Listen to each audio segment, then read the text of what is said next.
آج کل خاص طور پہ جو وزیر جنہوں نے آج فرمایا کہ یہ ماضی کی حکومتوں کا ہے، وہ جب وزیر اطلاعات ہوتے تھے اس میں سائنس میں، تو وہ کہتے تھے کہ 6 مہینے بعد بھی چاند نظر آ جاتا ہے. تو کیا اب اس محکمے کو، ان لوگوں کو اگلے 3-4 دن ویدر کوسٹل نظر نہیں آئی تھی؟ گاڑیوں کو روکا نہیں جا سکتا تھا؟ کیا یہ ذمہ داری لوگوں کی ہے کہ پہلے وہ موسم چیک کریں اور پھر جائیں؟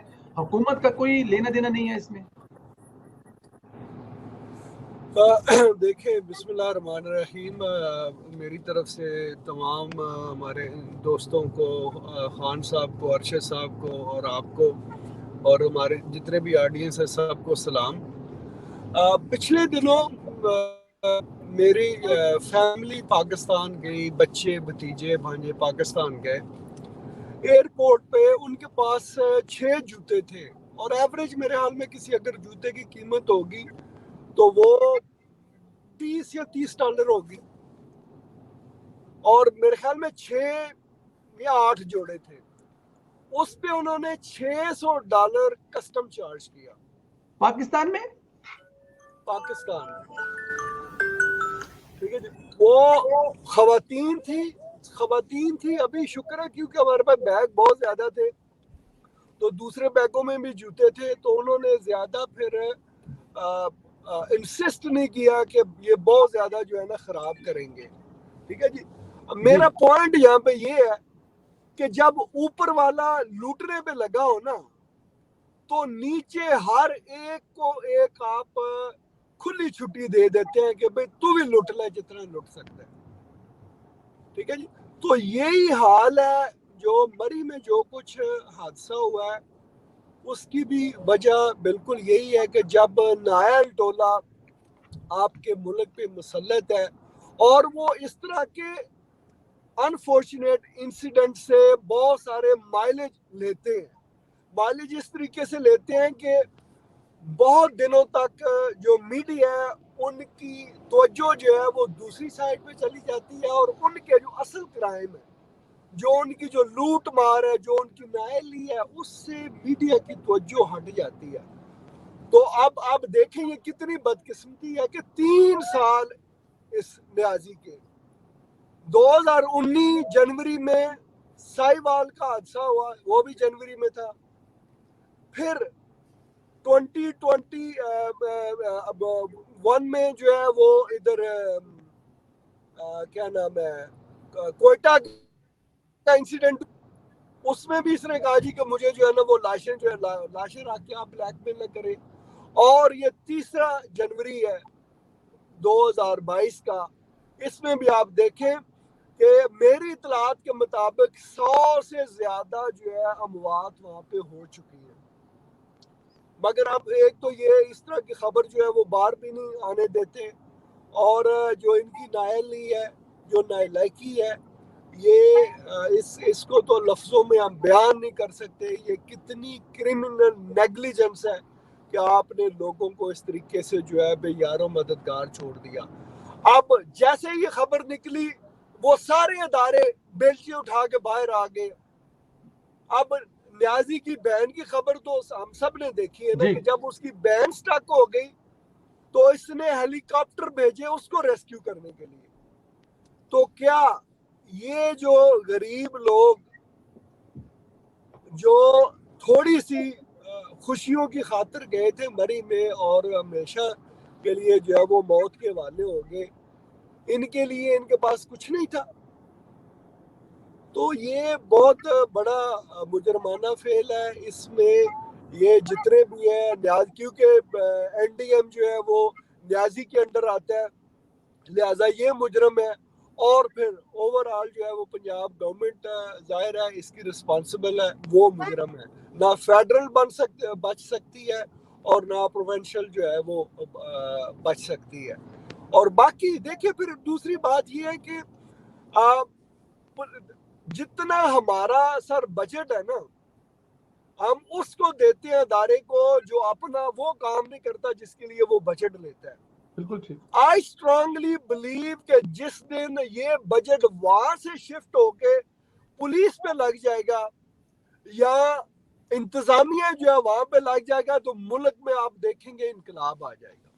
جب تک یہ بجٹ ایک مخصوص سائٹ پہ جا رہا ہے تب تک ملک میں بہتری آنے کا ابھی کوئی آثار نظر نہیں آتے. بالکل ٹھیک، بالکل ٹھیک. خان صاحب پھر وہی بات ہے، وہی تکلیف ہے. سوشل میڈیا کے سوال ہیں، کیونکہ سوشل میڈیا پہ پروگرام ہے. کہا جاتا ہے کہ جس علاقے میں یہ ہیپن ہوئی ہے مری میں، وہاں پر بہت سارے اداروں کے بہت سارے دفاتر ہیں، ان کے ہیڈ آفس ہیں، ان کے پتہ نہیں کیا کیا ہیں. بہت بڑی تعداد میں جو اداروں کے ملازمین ہیں وہ وہاں پر موجود ہیں. لیکن جب یہ ہیپن ہو رہی تھی، ظاہر ہے آدھے گھنٹے میں کتنے لوگ مرے نہیں، اس کو 24 گھنٹے لگے ہیں.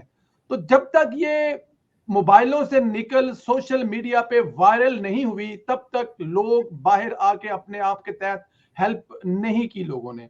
بتانے والے یہ بھی بتاتے ہیں کہ اہلکار سیلفیاں بناتے رہے ہیں، چیزیں کرتے رہے ہیں. تو کیا ذمہ داری تبھی سٹارٹ ہوتی ہے جب ہیپن ہو جائے، جب حادثہ ہو جائے؟ جب یہ سب کچھ ہو رہا تھا یا گاڑیاں پھنسی ہوئی تھی، تب ایسا کیوں نہیں کیا گیا خان صاحب؟ سر دو باتیں ہیں بڑی امپورٹنٹ، اور یہ میں چاہوں گا کہ میں ویسے عموماً ایسا کہتا نہیں کہ میری کوئی بات امپورٹنٹ ہے، میں تو ترجمان ہوں عوام کے جذبات کا، مگر یہ دو باتیں جو میں ابھی کرنے لگا ہوں یہ بہت ہی امپورٹنٹ ہیں، اور ان کو ریکارڈ بھی کر لیا جائے اور اپنی تربیت کے لیے بھی ہمارے ساتھی بھی اس کو نظر رکھیں. آج سے کوئی 25 سال پہلے ایک محفل میں کسی نے کہا کہ عمران خان صاحب جو ہیں وہ ہمارے لیے جو ہے بڑے زبردست لیڈر ہوں گے. تو میں نے اپنی بے باکی میں ان سے کہا، حالانکہ میں اسٹوڈنٹ تھا کالج میں، تو میں نے کہا نہیں سر، عمران خان تو کوئی بھی لیڈرشپ کی تو ان میں کوئی کوالٹی نہیں ہے. ان لوگوں کو معلوم نہیں تھا کہ میرا ایک ان کے ساتھ جو تعلق ہے، اور اندر سے میں اس سب کو جانتا ہوں. تو میں نے کہا کہ عمران خان صاحب تو ایک اچھے لیڈر نہیں بن سکیں گے. تو وہ بڑے حیران ہوئے اور انہوں نے کہا کہ یار تم کیسے کہہ سکتے ہو، تم ینگ بندے ہو کر کے عمران خان کے خلاف بات کر رہے ہو؟ یعنی ینگ لوگ تو پاگل تھے نا عمران خان کے لیے. جی تو میں نے کہا کہ نہیں ہو سکتا. تو انہوں نے کہا کیا وجہ ہے آپ کہتے ہیں کہ یہ لیڈر نہیں؟ تو میں نے کہا جی یہ رحم دل نہیں ہے. اچھا، یہ جو کرائٹیریا جو اس زمانے میں میرے دماغ میں تھا کہ ہمارے ہاں لیڈر جو ہوتا ہے اس کو رحم دل ہونا پڑتا ہے، بچیوں کے سر پہ ہاتھ رکھنا پڑتا ہے، بیٹوں کو گلے لگانا پڑتا ہے، غریب کے ساتھ بیٹھنا پڑتا ہے، جنازے میں شریک ہونا پڑتا ہے. اور آج پورے 25 سال کے بعد پوری قوم اس بات کی گواہی دے رہی ہے کہ وہ جو صفت میں نے بیان کی تھی، حالانکہ وہ ٹیکنیکلی کوئی صفت ہے ہی نہیں لیڈرشپ کے لیے. لیڈرشپ تو بھائی بڑا سخت زولاک جیسا بندہ ہونا چاہیے، مگر آج یہ بات سمجھ میں لوگوں کے آ گئی کہ یہ شخص بالکل بھی رحم دل نہیں ہے. اس کی اس صفاقی کی وجہ سے اس زمانے میں بھی میں یہ کہتا تھا کہ یہ آدمی لیڈر نہیں بن سکتا، کیونکہ یہ غریب کے دکھ کو سمجھتا ہی نہیں تھا بالکل بھی. نمبر 1. دوسری چیز، آپ سب ماشاءاللہ اہل رائے بیٹھے ہیں، اور ایک سے ایک آپ لوگوں کا اور سب کا تو زندگی کا ایکسپیرینس بھی ہے، لائف پالیٹکس کا بھی. آپ مجھے یہ بتائیں کہ اس سانحے کے بعد کیا فارن فنڈنگ کے ایشو پر بات ہو رہی ہے؟ نہیں ہو رہی. پوری قوم کو اس بتی کی طرف لگا دیا. اب اس میں جواب سندیلا صاحب آپ کا بھی ہے اور آپ کے پیارے دیکھنے والوں کا بھی اس کا جواب ہے کہ یہاں وہ فوج کیوں نہیں پہنچی، وہ پیراملٹری کیوں نہیں پہنچی. گیریسن ٹاؤن ہے اس شہر نے، یہاں سے جنرلز اور وزیر اعظم دیا ہوا ہے پاکستان کو، ٹھیک ہے. اسی گاؤں کے آخری حد پہ ہمارے وزیر اعظم رہتے ہیں خاقان عباسی صاحب. ان لوگوں کو پتہ ہے کہ یہاں کیا بجٹ دے چکے ہیں، یہاں کیا کریے. سر یہ روکا گیا تھا، یہ انٹرنیٹ بند کر کے اس جگہ ڈیزاسٹر کریٹ کیا گیا ہے. ہاں ویدر کو تو کوئی بشر انسان پاکستان میں تو نہیں نہ کنٹرول کر سکتا، مگر جو کنڈیشن اس کے بعد آئی ہے نا ریسکیو کی، کیونکہ سر ایوری فیو 100 فیٹ جو ہے کوئی دکان ہے، کوئی گھر ہے، کوئی محلہ ہے وہاں پر. ایسا نہیں ہے، ہم اس علاقے کو جانتے ہیں سر، اور وہ علاقہ سیٹلائٹ سے میجرڈ ہے. سر یہاں پر سپورٹ بند کی گئی ہے تاکہ کوئی بہانہ ایسا بن جائے کہ جس سے یہ فورن فنڈنگ کا جو کیس اور چور ابن چور کا جو لیبل لگ رہا ہے اس کی طرف سے توجہ ہٹ جائے. اور اس وقت میڈیا یہی کر رہا ہے، اور ہم بھی، میں اور آپ بھی، اگر ہم تعین ذمہ داری میں زیادہ لگ گئے تو وہ شہداء جو ہیں حادثے کے، ان کے ساتھ بھی نا انصافی ہوگی، کیونکہ ان کا ذکر چھپ جائے گا. اور دوسرا یہ ہے کہ اس کے جو فارن فنڈنگ کا جو کھانچہ کھل رہا ہے، اتنی بڑی چینج اس کے حوالے سے آئی ہے، وہ سارے جو ہے نا عوام تک وہ اصل بات نہیں پہنچ سکے گی. تو یہ دو باتیں خان صاحب کی بات کی میں تائید کرتا ہوں. اسی لیے میں کہہ رہا ہوں 2019 میں جب ساہیوال کا واقعہ آیا تو میڈیا پورے کا پورا علیمہ باجی کے پیچھے لگا ہوا تھا، اس کی کرپشن کے پیچھے.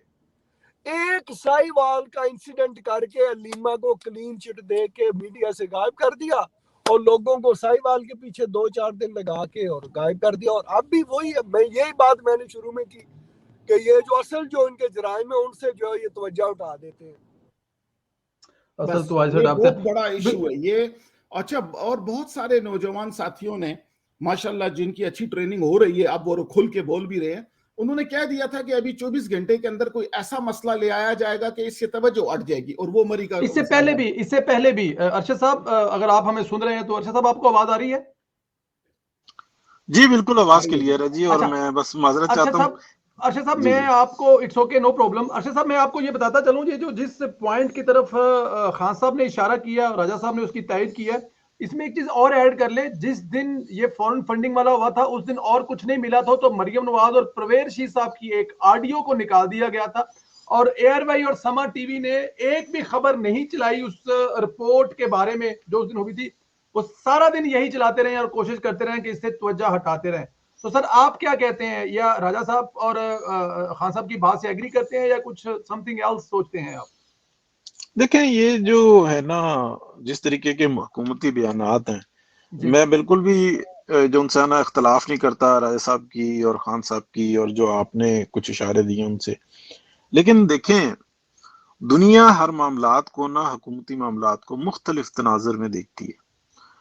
کیا پاکستان کے اندر جو کچھ ہو رہا ہے انٹرنیشنلی, جو ویژنری لوگ ہیں اور جو ادارے ہیں, کیا وہ یہ نہیں دیکھ رہے کہ اس ملک کا وزیر اعظم اور پوری کیبنٹ وہ یہ بتا رہی ہے کہ پاکستان کی عوام کو چاہیے تھا کہ وہ موسم دیکھ کے گھر سے نکلتے. اس کا مطلب یہ ہے کہ پاکستان کی عوام کو چاہیے تھا کہ وہ اپنی دفاعی پالیسی بھی خود بنائیں, تعلیمی پالیسی بھی خود بنائیں, داخلہ کی پالیسی بھی خود بنائیں. تو یہ جو ایک چیز پیش کی جا رہی ہے نا, جیسے کہ فورن فنڈنگ کا جو ایک کیس چل رہا ہے, اس کے another state bank of Pakistan متنازع ہو چکا ہوا ہے پوری دنیا میں. جو کچھ بھی ہوا ہے بینکنگ ٹرانزیکشن سے ہوا ہے, اور بینکنگ ٹرانزیکشن شو ہونے کے بعد, اس کیس کے سامنے آنے کے بعد اور اتنے بھونڈے طریقے سے سامنے آنے کے بعد پوری دنیا کے اندر یہ سوال اٹھ کھڑا ہوا ہے کہ پاکستان کے اندر جو پیسے کی ٹرانزیکشن ہے وہ کنٹرول میں ہی نہیں ہے. تو یہ اگر آپ دیکھیں یہ اس کا سلسلہ نظر آتا ہے, ایک بات. دوسری طرف اگر آپ دیکھیں حکومتی کارکردگی کیا ہوتی ہے. جب ڈنگی کا یہ اٹیک ہوا تھا پاکستان کے اندر اور سری لنکنز کو بلایا گیا تھا اور میاں شہباز شریف کی قیادت میں اس کے اوپر کنٹرول کیا گیا تھا, تو کیا پاکستان کے اندر فوری طور پر قوانین نہیں بنائے گئے تھے کہ 90 روپے میکسیمم پرائز ہوں گے ایک ڈنگی کے ٹیسٹ کے؟ بالکل ٹھیک. اور یہی شوکت خانم جو لعنت ہے اس ملک کے اوپر, یہی جھگڑا کر رہا تھا کہ نہیں ہماری کوالٹی بہت ہائی ہے, کیونکہ اس وقت میں بھی یہ لوگ پیسے کمانے کی سوچ رہے تھے, کیونکہ ان کی ذہنیت, ان کی سوچ, ان کا جو طریقہ واردات ہے وہ حکومت میں آنے سے پہلے کا چل رہا. پھر اگر ہم دیکھتے ہیں کہ 2005 کا زلزلہ دیکھ لیں, تو ہمارے ایک جو کار خاص ہوتے تھے مشرف صاحب کے, وہ اسلام آباد میں اپنے آفس کی طرف جا رہے تھے, تو جیو نے کال ملائی کہ اتنا بڑا ڈیزاسٹر ہو گیا پاکستان کے اندر. تو اس نے کہا ہاں مجھے پتہ لگا ہے کہ مرگلہ جو ٹاور ہے ان میں سے ایک ٹاور گر گیا ہے. اس شخص کو یہ پتہ ہی نہیں تھا کہ C N N, B B C اور پوری دنیا کے اندر جو نیوز چل رہی ہے وہ پاکستان چل رہا ہے, جی کشمیر چل رہا ہے, بالا کوٹ چل رہا ہے, اور لائیو اور زبردست کوریج تھی پوری دنیا کے اندر کہ اتنا بڑا ڈیزاسٹر ہو گیا. اور مشرف کو نہیں پتا تھا, مشرف کی کیبنٹ کو نہیں پتا تھا. تو آج دیکھیں کہ کیا صورتحال ہے. یہ چیزیں اگر ہم دیکھتے ہیں تو ہمیں پتہ لگتا ہے کہ یہ جو آ کر جو ایکٹ کرتے ہیں وہ ریاست کو یا حکومت کو بالکل فیلڈ پوری دنیا کے اندر شو کرتے ہیں. یہ اسی ایجنڈے پر آتے ہیں. بالکل ٹھیک, اس میں کوئی شک نہیں ہے. اچھا خان صاحب, یہ کمیٹی بنا دی گئی ہے, یہ کمیٹی کیا کرے گی اور کس کے خلاف فیصلہ کرے گی؟ کیا کمیٹی جو وزیر اعظم صاحب فرما رہے ہیں کہ لوگوں کو ویدر چیک کر کے جانا چاہیے, یا جو وزیر اطلاعات صاحب وہ کہہ رہے ہیں کہ لوگوں کو اگر برف باری دیکھنے کا تو وہ اسپرے لے لیں, اس سے برف باری کر کے گھروں پہ انجوائے کر لیں, کس کے خلاف کمیٹی بنائی گئی ہے؟ وہاں پر ٹریفک والوں کو، 2-4 لوگوں کو، اس کے کون کس کے بارے میں کیا فیصلہ کریں گے؟ سر یہ سب خانہ پوری ہے، یہ پہلے بھی ہو چکی ہے. انہی لوگوں کے سامنے جہاز گرا تھا، اس کے بعد دیکھیں وہاں پر بھی عجیب عجیب باتیں کر رہے تھے. ہم نے تو پورا ایک مہم چلائی ہوئی تھی کہ جو جہاز گرنے میں، جو جہاز کے اندر اور زمین پر جو لوگ فوت ہوئے تھے ان کے حقوق کے لیے آگاہی کی ایک مہم تھی. ہم نے وہاں پر بھی ایسے ہی دیکھا.